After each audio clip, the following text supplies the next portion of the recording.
درود پاک ویسے ہر دن پڑھیں سبحان اللہ، برکتیں ہی برکتیں ہیں، مگر جمعے کے دن اللہ اکبر۔ آپ جب درود کے فضائل احادیث کی کتابوں میں دیکھتے ہیں نا تو باقاعدہ الگ چیپٹر باندھا محدثین نے، یعنی عام درود پاک کے فضائل لکھے، پھر ایک آپ کو درود پاک کی فضیلت کی کتاب میں الگ چیپٹر ملے گا کہ جمعے کے دن درود پڑھنے کے فضائل، یعنی اتنی حدیثیں ہیں اسپیشلی فرائیڈے کے لیے، جمعے کے دن کے لیے۔ بڑی مشہور حدیث میرے آقا علیہ الصلوۃ والسلام فرماتے ہیں جس کا مضمون ہے کہ جو کوئی شخص جمعہ کے دن 200 بار درود پاک پڑھے اس کے 200 برس کے گناہ معاف کر دیے جاتے۔ اب یہ کتنی پیاری حدیث ہے۔ ایک اسی طرح کی حدیث یہ بیسیکلی کثرت سے بتانے کے لیے، انکریج کرنے کے لیے کہ درود اس دن زیادہ پڑھے جائیں، گناہوں کی معافی کا ایک ایسا سبحان اللہ سلسلہ ہے۔ ایک اور حدیث پاک ہے جس کا مضمون ہے جو جمعہ کے دن 80 بار درود پاک پڑھے اس کے 80 برس کے گناہ معاف کر دیے جائیں گے۔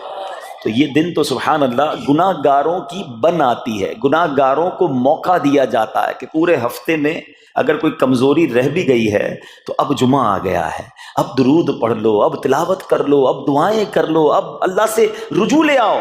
جمعے کا دن سبحان اللہ مفتی احمد یار خان نعیمی رحمت اللہ تعالی علیہ فرماتے ہیں جمعہ کے دن کوئی نیکی کی جائے اللہ کی بارگاہ میں جمعے کا شرفی اور مقام اتنا اعلیٰ ہے کہ جمعہ کی ایک نیکی 70 گنا اس کا ثواب عطا کیا جاتا ہے، ملٹی پلائی بائی 70۔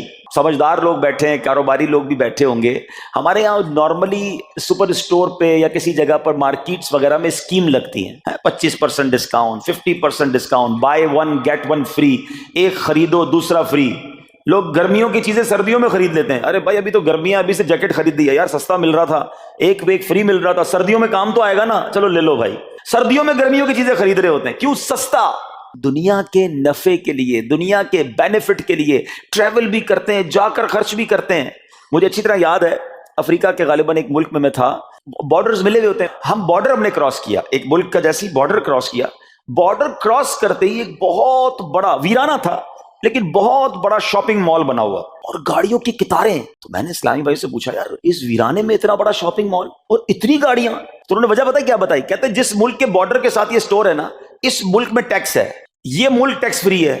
اچھا، اس ملک نے اپنے بزنس کو چلانے کے لیے اپنے ملک کے اندر مال بنے ہوں گے، ایک اسپیشل مال یہاں بنا دیا تاکہ اس ملک والے سفر کر کے آئیں اور پورے مہینے کا سامان اس سٹور سے لے کے واپس چلے جائیں، صرف ٹیکس بچانے کے لیے ایک ایک مہینے کا سامان۔ اچھا، گاڑیوں کی لائنیں۔ اب بتاؤ یار، ہم دنیا کمانے کے لیے، سفر کرنے کے لیے تیار ہیں، نفع کمانے کے لیے وقت دینے کے لیے تیار ہیں، ہر جمعے اسکیم اناؤنس ہے، ایک نیکی کرو 70 گنا ثواب کماؤ گے۔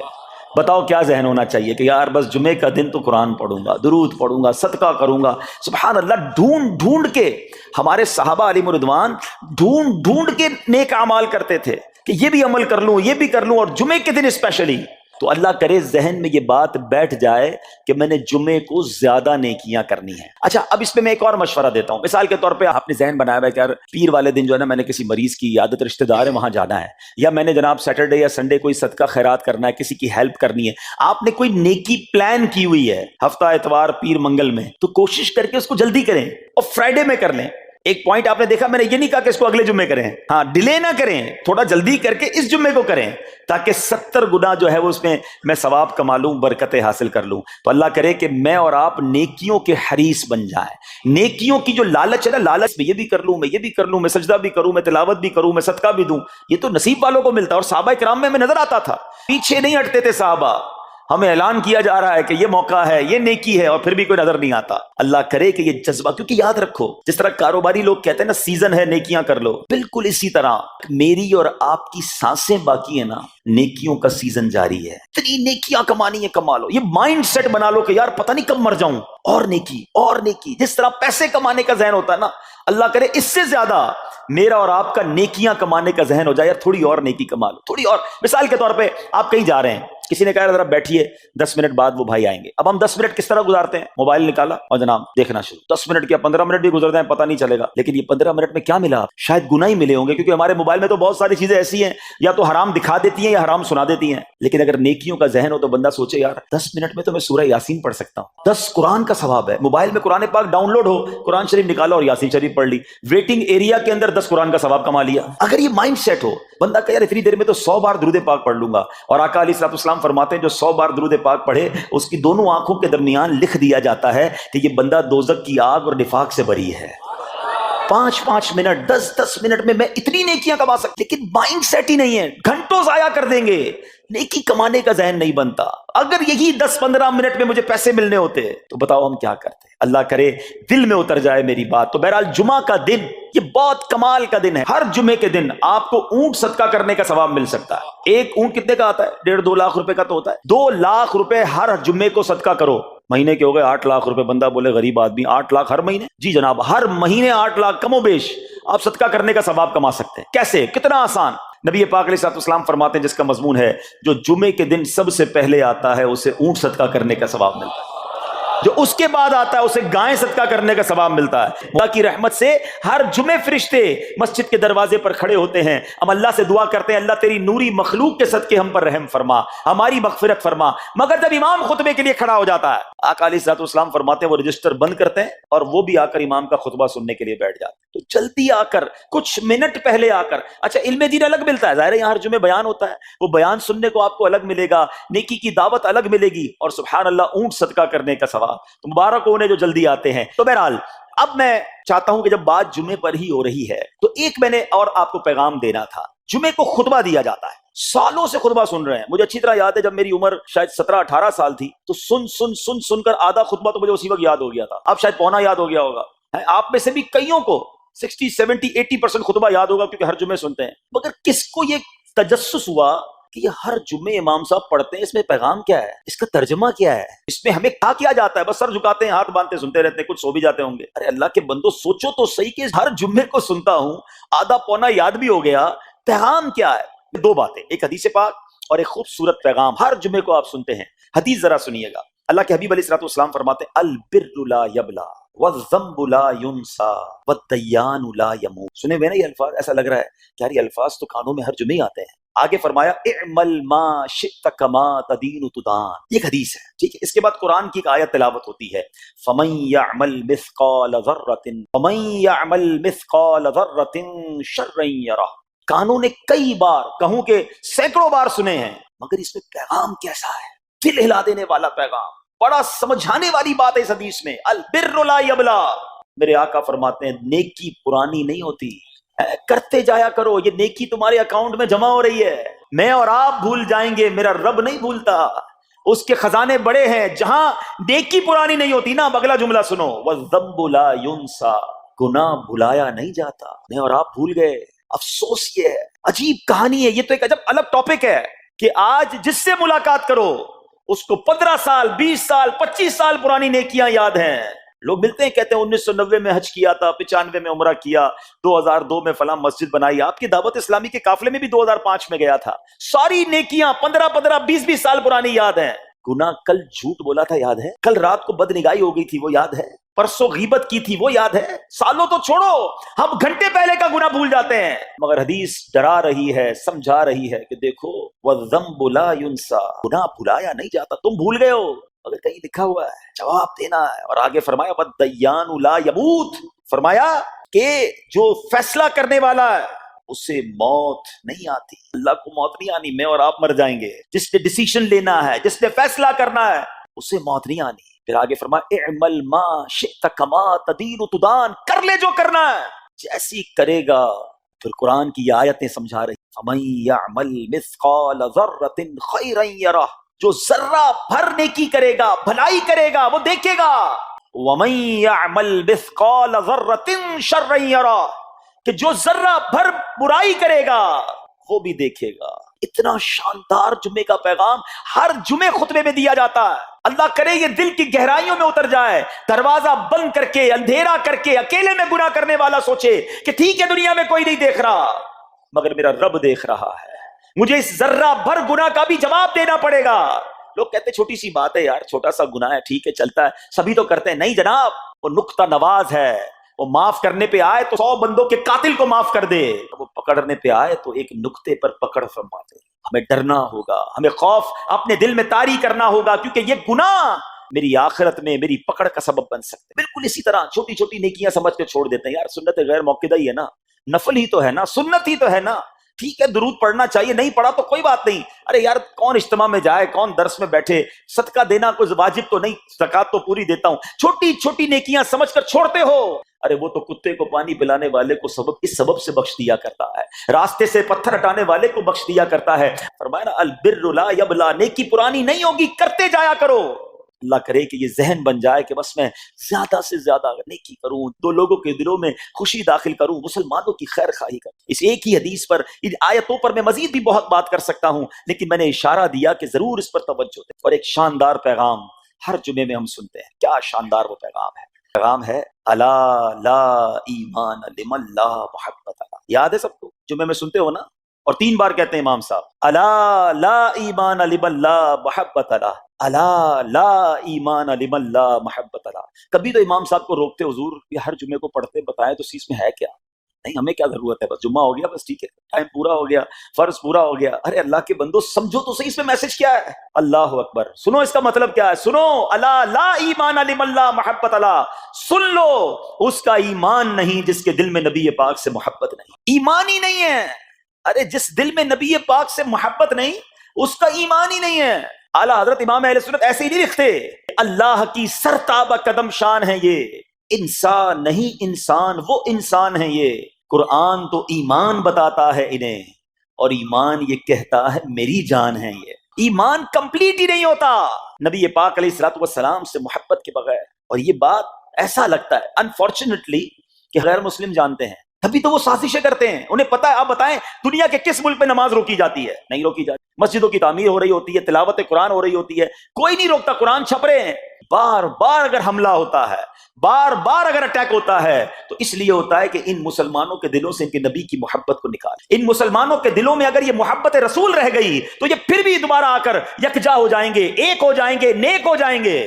کسی طرح دل سے محبت رسول صلی اللہ علیہ وسلم نکالی جائے، اور اسی وجہ سے یہ ساری سازشیں کی جاتی ہیں۔ معاذ اللہ نبی پاک علیہ الصلوۃ والسلام کی گستاخیاں کی جاتی ہیں تاکہ چیک کیا جائے ان پر اثر بھی پڑتا ہے کہ نہیں، کوئی اوپر نیچے ہوتا بھی ہے کہ نہیں، کہ اپنی دنیا میں مگن ہے، اس کو احساس ہی نہیں ہے۔ میٹھے اسلامی بھائیوں، دنیا کا دستور ہے جب کسی چیز کی ڈیفیشینسی ہو جائے نا تو اس کی ایفیشینسی بڑھائی جاتی ہے۔ مثال کے طور پہ کسی کے جناب جسم میں وٹامن ڈی کم ہو، ہم کیا کرتے ہیں، وٹامن ڈی کی ٹیبلٹس لے کر اس کو پھر بڑھاتے ہیں۔ کیلشیم کی کمی ہو، ڈاکٹر کہتا ہے بھائی تھوڑی کیلشیم کی دوائی پیو، تمہارے اندر کیلشیم کی کمی ہو رہی ہے۔ جب کسی چیز کی کمی کی جائے اس کو بڑھانے کی کوشش کی جاتی ہے۔ اگر یہ دنیا کے چند لوگوں کا یہ پلان ہے کہ مسلمانوں کے دلوں سے عشق رسول نکالو، تو اب میرا اور آپ کا کام یہ ہے کہ انشاءاللہ عشق رسول کو اب اضافہ کریں گے، اب نبی پاک کی محبت میں اور اضافہ کریں گے، سرور کائنات علیہ الصلوۃ والسلام کی محبت میں زندگی گزاریں گے، خود بھی سچے عاشق رسول بنیں، اپنی نسلوں کو عاشق رسول بنائیں۔ اللہ سلامت رکھے میرے پیر و مرشد کو۔ 30 سال پہلے،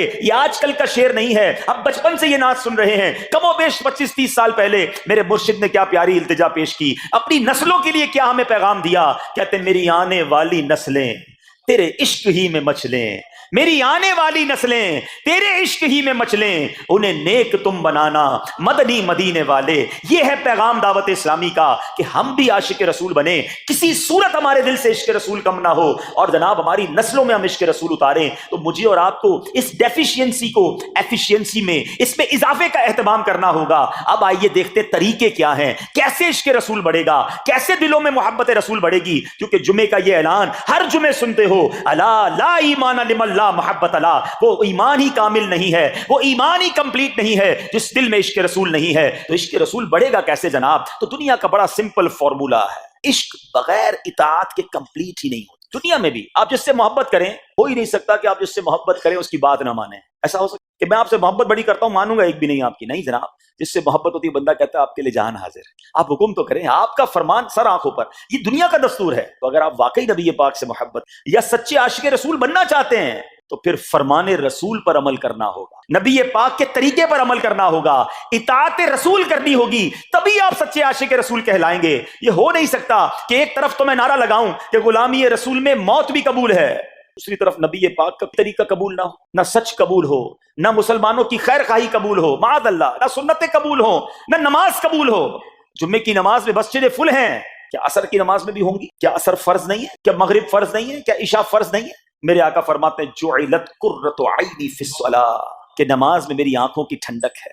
ان گستاخان رسول کو یہ جواب دینا ہے کہ تم جتنی نبی پاک علیہ الصلوۃ والسلام کی معاذ اللہ شان میں گستاخی کرو گے دنیا میں تو نیست و نابود ہو ہی جاؤ گے، مگر تم دیکھو گے کہ تمہارا ہر قدم ہمارے عشق رسول میں اضافے کا باعث بنے گا، ہمارے انشاءاللہ نبی پاک کے قریب ہونے کا باعث بنے گا۔ آؤ نیت کریں کہ آج کے بعد ہماری کوئی نماز قضا نہیں ہوگی، آج کے بعد زندگی نبی پاک کی سنتوں کے مطابق گزرے گی، میرا چہرہ، میرا لباس، میرا کردار بتائے کہ میں کس کا امتی اور کس کا عاشق ہوں۔ ارے مجھے بتانا کیوں پڑے میں کس کا امتی ہوں، مجھے دیکھ کر پتا چل جائے۔ وہ شاعر لکھتے ہیں نا، فنا اتنا تو ہو جاؤں میں تیری ذات عالی میں، حضور فنا اتنا تو ہو جاؤں میں تیری ذات عالی میں، جو مجھ کو دیکھ لے اس کو تیرا دیدار ہو جائے۔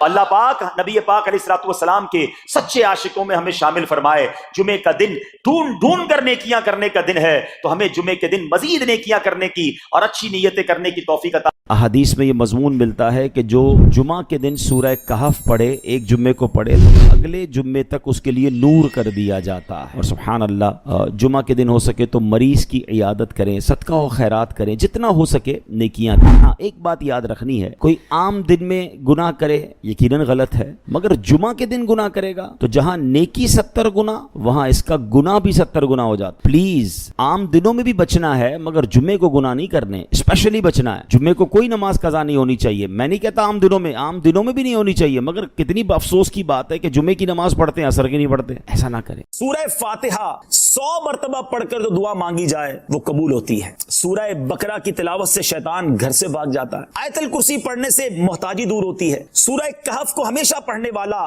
دجال کے فتنوں سے محفوظ رہے گا۔ والدین کی قبر پر ہر جمعہ سورہ یاسین کی تلاوت کرنے سے اس کی حروف کی تعداد کے برابر ان کے گناہ بخش دیے جاتے ہیں۔ سورہ الدخان پڑھنے سے مشکل دور ہوتی ہے۔ جو قریب المرگ ہو اس پر سورہ جاسیہ کا دم کرنے سے خاتمہ بالخیر ہوتا ہے۔ سورہ حجرات کا پڑھنا اور دم کر کے پینا گھر میں خیر و برکت کے لیے مفید ہے۔ سورہ قاف پڑھنے سے جو باغ ہوتے ہیں ان کے پھلوں میں کثرت ہوتی ہے۔ سبحان اللہ۔ سورہ رحمان 11 بار پڑھنے سے تمام مقاصد پورے ہوتے ہیں۔ سورہ واقعہ جو شخص روزانہ پڑھے گا اسے کبھی فاقہ نہ ہوگا۔ سورہ ملک کو ہر رات پڑھنے والا عذاب قبر سے محفوظ رہے گا۔ سورہ مزمل کو 11 بار پڑھنے سے ہر مشکل آسان ہو جاتی ہے۔ سورہ مدثر کو پڑھ کر حفظ قرآن کی دعا مانگنے سے قرآن کریم کا یاد کرنا آسان ہو جاتا ہے۔ جو بچے حفظ کر رہے ہیں ان کے لیے زبردست وظیفہ ہے۔ سورہ النازعات پڑھنے سے جاں کنی کی تکلیف نہیں ہوگی۔ سورہ ضحیٰ پڑھنے سے بھاگا ہوا آدمی واپس آ جائے گا۔ سورہ علم نشرح کو جس مال پر پڑھ دیا جائے اس میں خوب برکت ہوتی ہے۔ سورہ تین والتین والزیتون جو ہے 3 مرتبہ پڑھنے سے اخلاق و کردار بہتر ہوتے ہیں۔ سورہ علق میں جوڑوں کے درد کا علاج ہے۔ سورہ قدر جو صبح و شام پڑھے اللہ عز و جل اس کی عزت بڑھا دے گا۔ سورہ بینہ برس اور یرکان کا علاج ہے۔ جس آدمی یا جانور کو نظر لگی ہو اس پر سورہ عادیات کا دم مفید ہے۔ سورہ قارعہ پڑھنے سے بلاؤں سے حفاظت رہتی ہے۔ سورہ تکاثر کو 300 بار پڑھنے سے جلد قرض ادا ہو جاتا ہے۔ کئی لوگ کہتے ہیں جناب قرض بہت ہے، چلے قرآن کا وظیفہ لے لیں، الہاکم التکاثر، یہ جو سورت ہے 300 بار پڑھنے سے بہت جلد قرض اتر جاتا ہے۔ سورہ عصر پڑھنے سے غم دور ہو جاتا ہے۔ سورہ ہمزہ اور سورہ فیل دشمن کے شر سے حفاظت کے لیے، اور سورہ قریش جان کی حفاظت کے لیے بڑی مجرب ہے، بڑا کمال کا وظیفہ ہے۔ سورہ ماعون بڑی مشکل کے وقت میں پڑھنا بہت مفید ہے۔ سورہ کوثر کی تلاوت سے بے اولاد صاحب اولاد ہو جاتا ہے۔ کئی بے اولاد بھی وظائف مانگ رہے ہوتے ہیں۔ سورہ کافرون 1/4 قرآن کے برابر ہے۔ سورہ زلزال نصف قرآن کے برابر ہے۔ سورہ اخلاص 1/3 قرآن کے برابر ہے، اور سورہ فلق اور سورہ ناس سے جن اور شیطان اور حاسدوں کے شر سے حفاظت رہتی ہے۔ پھر کیوں نہ ہم قرآن سے دوستی کر لیں، کیوں نہ قرآن کو اپنا ورد بنا لیں۔ استغفار جہاں گناہوں کی معافی ہے نا، وہاں یہ بہت سارے مسائل کے حل کی کنجی بھی ہے۔ آپ اگر پرابلم میں ہیں، روزی کے مسائل ہیں، اولاد نہیں ہو رہی ہے، یا کوئی بھی پرابلم ہے، ایک واقعہ سنیے۔ امام حسن بصری رحمۃ اللہ تعالی بہت بڑے بزرگ ہیں۔ ایک شخص آیا آ کر کہتا حضور قحط کی پوزیشن آ گئی ہے، بارش نہیں ہو رہی، دعا فرمائیں کہ وظیفہ عطا فرمائیں۔ آپ نے فرمایا استغفار کرو، وہ چلا گیا۔ اچھا ایک بزرگ بیٹھے تھے ان کے پاس، حضرت ربیع بن صبیح رحمۃ اللہ، وہ دیکھ رہے تھے۔ دوسرا بندہ آیا کہتا حضور تنگ دستی ہے، کاروبار میں ڈاؤن ہے، رزق میں تنگی ہے۔ آپ نے فرمایا استغفار کرو۔ پھر تیسرا شخص آیا کہتا حضور اولاد نہیں ہو رہی ہے، حصول اولاد کے لیے وظیفہ لینا ہے، فرمایا استغفار کرو۔ چوتھا بندہ آیا، وہ کہتا ہے کہ حضور میرے باغ میں فصلوں میں پیداوار کی کمی ہے، فرمایا استغفار کرو۔ حضرت ربیع بن صبیح کہتے ہیں حضور پہلا بندہ الگ پرابلم لے کر آیا، دوسرا الگ، تیسرا الگ، چوتھا الگ، چاروں کو ایک ہی وظیفہ استغفار استغفار۔ ہائے ہائے، بڑوں کی بڑی باتیں ہیں۔ قرآن میں بھی پڑھتا ہوں، قرآن آپ بھی پڑھتے ہیں، مگر دیکھو اللہ والے کیسے پڑھتے ہیں۔ کیا خوبصورت جواب دیا آپ نے۔ آپ فرماتے ہیں سورہ نوح پارہ 29 آیت نمبر 10 سے 12 کی آپ نے تلاوت فرمائی۔ اب ذرا قرآن سنیے گا۔ بسم اللہ الرحمن الرحیم، استغفروا ربکم انہ کان غفارا یرسل السماء علیکم مدرارا ویمددکم باموال وبنین ویجعل لکم جنات ویجعل لکم انہارا۔ سبحان اللہ، ذرا سنیے گا، اپنے رب سے معافی مانگو۔ استغفروا ربکم انہ کان غفارا، بے شک وہ بڑا معاف کرنے والا ہے۔ اب دے گا عطا، کیا فرمائے گا؟ یرسل السماء علیکم مدرارا، وہ تم پر موسلا دھار بارش بھیجے گا۔ وَيُمْدِدْكُمْ بِأَمْوَالٍ وَبَنِينَ وَيَجْعَلْ لَكُمْ جَنَّاتٍ وَيَجْعَلْ لَكُمْ أَنْهَارًا، فرمایا اور مالوں اور بیٹوں سے تمہاری مدد فرمائے گا، اور تمہارے لیے باغات بنا دے گا، اور تمہارے لیے نہریں بنائے گا۔ باغات بھی بڑھ رہے ہیں، اولاد بھی عطا ہو رہی ہے، مال بھی بڑھ رہا ہے، بارش بھی ہو رہی ہے۔ کس چیز سے؟ استغفار سے۔ تو استغفار یہ آپ کے بہت سارے پرابلمز کا حل ہے، مسائل کا حل ہے۔ بس اپنی زبان استغفار سے تر رکھیں۔ اچھا، پھر اس میں تھوڑی سی شرمندگی بھی ہو، ایسا نہیں کہ استغفار بھی ہو رہا ہے اور دماغ کہیں اور ہے، مسکرا بھی رہے ہیں، ہنس بھی رہے ہیں، اور استغفر اللہ، کسی سے معافی مانگتے ہوئے ہنستا ہے کیا بندہ؟ استغفر اللہ ربی من کل ذنب واتوب الیہ، یا اللہ میں اپنے سارے گناہوں سے تجھ سے معافی مانگ رہا ہوں۔ بہت سارے استغفار کے سیکھ ہیں، استغفر اللہ العظیم من کل ذنب عظیم، اے اللہ میں تجھ سے استغفار کرتا ہوں، وہ رب جو بہت عظیم ہے، اپنے سارے بڑے گناہوں سے میں استغفار کرتا ہوں۔ الگ الگ سیغوں سے اللہ کی بارگاہ میں استغفار کریں، ہو سکے تو کبھی گناہ یاد آئیں تو آنسو بھی بہہ رہے ہوں، مگر یہ استغفار اللہ کو بڑا پسند ہے۔